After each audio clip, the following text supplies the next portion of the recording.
Charles tinha filhos pequenos, tinha esposa, uma vida inteira pela frente. Ele pagou o preço mais alto por ser quem era. Independente das suas ideias, ele não merecia o que aconteceu. Ele mereceu esse fim. Afinal de contas, ele defendia armas. Você escutou absurdos como esse essa noite? Provavelmente você viu o que aconteceu com Charlie Kirk. Independente do que você pensa sobre ele, o posicionamento dele, o que ele pensa ou deixa de pensar, a reação de muita gente à sua morte foi mais assustadora que o próprio crime. Muita gente dizendo, mas ele defendia armas, colheu o que plantou. Ou, bem feito, agora ele sabe o que é estar do outro lado. Gente, as pessoas estão muito doentes. Dizer isso é como afirmar também que uma mulher merecia um abuso por conta das roupas que ela usava. E a gente já ouviu isso também. A gente não pode combater violência com mais violência, não dá para justificar um assassinato porque você discorda da opinião de alguém, do que pensa, de quem vota, ou qualquer coisa. A gente está falando de uma vida. O ataque contra o Charlie não é só contra um homem. O ataque é contra a liberdade de pensar. Pensar diferente de você, diferente de mim. E tá tudo bem pensar diferente, por mais que eu não concorde. Porque quando uma ideologia não consegue mais vencer no argumento, ela tenta vencer na bala? É assim? É isso? Isso é o começo do fim da democracia, do fim da vida, do fim do ser humano, do fim da educação, da empatia, do amor. Charles tinha filhos pequenos, tinha esposa, uma vida inteira pela frente. Ele pagou o preço mais alto por ser quem era. Independente das suas ideias, ele não merecia o que aconteceu. Principalmente da maneira que foi. Se a gente começa a achar que matar alguém com quem a gente discorda é justificável, então a gente perdeu completamente o que significa a liberdade e a vida. Imagina como está sendo para a família, para os filhos assistirem isso dessa maneira. O que você pensa sobre isso? Muito triste, né, de um jovem pai de família que nos deixou e fazia um trabalho muito importante de conscientização, principalmente dos jovens. Criou um projeto não só de mídia, mas um projeto também cultural importantíssimo, poderosíssimo, que fazia grande diferença lá nos Estados Unidos e foi sumariamente eliminado na frente de todo mundo, na frente de uma multidão. E mais uma vez, muito provavelmente, a gente nunca vai saber o que realmente aconteceu.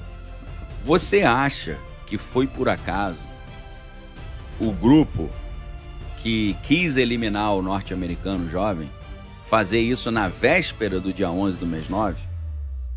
Eu acho que a data não é por acaso, eu acho que o local não é por acaso, eu acho que tudo isso foi minuciosamente pensado, ok?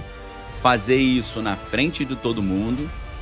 Esses caras que gostam de eliminar oponentes, às vezes o que eles fazem? Eles botam um açúcar mascavo no café do cara, o cara bate as botas, mas aparece como um infarto do miocárdio e fica assim, poxa, que pena, era tão jovem, acabou tendo infarto e nos deixou. Não, os caras quiseram fazer isso na frente de todo mundo, na luz do dia, para mandar um recado.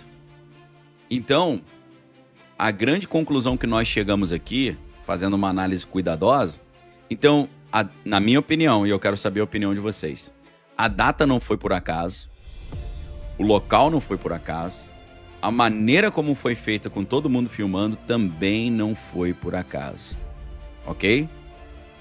Inclusive, se a gente está falando de momento, se a gente está falando de data, não foi por acaso porque poucos dias antes, você deve ter visto a notícia também de uma menina que saiu de Kiev devido ao país estar vivendo um conflito, foi para os Estados Unidos e essa menina estava lá num ônibus, eu acho, no transporte público, e um cidadão americano eliminou essa menina, né? Pegando um instrumento ali e atingindo o seu pescoço. Estranho, os dois casos foram coisas relacionadas ao pescoço, né? Essa menina e depois agora o jovem líder conservador americano. Eu não acho que esses dois fatos também tenham acontecido por acaso. Inclusive, o presidente Donald, ele tinha comentado publicamente sobre esse caso da menina no transporte público americano, que virou uma notícia, assim, altamente lamentável. Menina sai do seu país, lá em Kiev, para se proteger, vai para os Estados Unidos, e nos Estados Unidos, no transporte público, ela perde a vida. Ok? Então, eu não acho que todos esses eventos tenham sido por acaso. Esses eventos estão criando, na população norte-americana conservadora, uma sensação de indignação, uma sensação de justiça, uma sensação de raiva, uma sensação de indignação e uma sensação de que algo precisa ser feito porque eles se sentem atacados, prejudicados e sob perigo. Então é claro que esse cenário absurdo de você ter essa menina perdendo a vida num transporte público americano e você ter esse jovem líder conservador tendo perdido a vida dessa forma, tão visceral, absurdo, a consequência disso é gerar uma comoção nacional, é gerar uma indignação nacional. E essa indignação nacional, obviamente, sempre é usada pelas pessoas que não são bem intencionadas, pelos psicopatas que seguem a estratégia da ponerologia, dos psicopatas no poder, para, oferecendo segurança, reduzir o poder social, aumentando o poder estatal.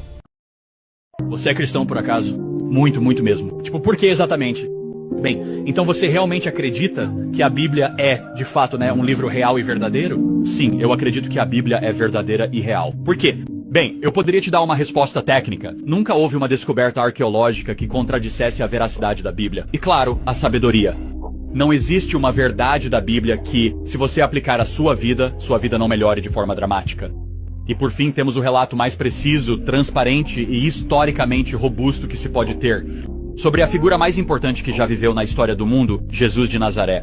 E a ressurreição é o ponto central da minha crença de que Jesus realmente ressuscitou para que pudéssemos viver, que torna a mitologia cristã real. Então, isso não é mitologia, mas sim teologia.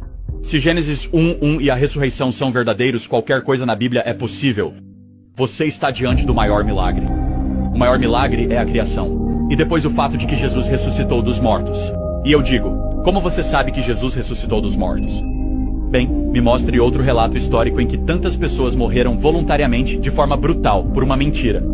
Todas as pessoas ao redor dele tinham tudo a perder, e mesmo assim foram até a morte, de Paulo a Pedro, até o meio-irmão Tiago, afirmando que Jesus é o Senhor, que Jesus ressuscitou dos mortos. Sem contar que se você fosse inventar uma história, não usaria testemunhas femininas no mundo antigo. Nas Escrituras está escrito que as mulheres foram as primeiras a ver Jesus Cristo. Se você estivesse tentando inventar uma história, jamais faria isso. Muito obrigado, pessoal. Esse foi o vídeo de hoje. Não se esqueça de conferir a sua inscrição e compartilhar esse vídeo. E lembre-se, não temas, pois o Senhor é contigo. Até o próximo vídeo.